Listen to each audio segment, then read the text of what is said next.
అసలెవరు వాళ్ళంతా? రక్తంతో సంద్రమే ఇరుపెక్కిన కథ మా దేవర కథ.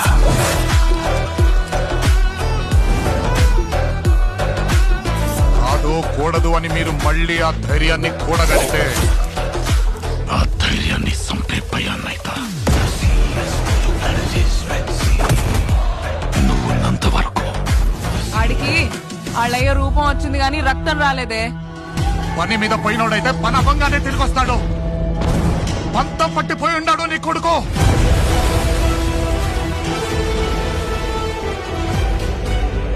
దేవరా సంద్రం ఎక్కి 2 ఏళ్లు గడిచిపోయింటాయి. ఈ రోజు నుంచి మీకు కానరాని భయం అవుతా ఉందా?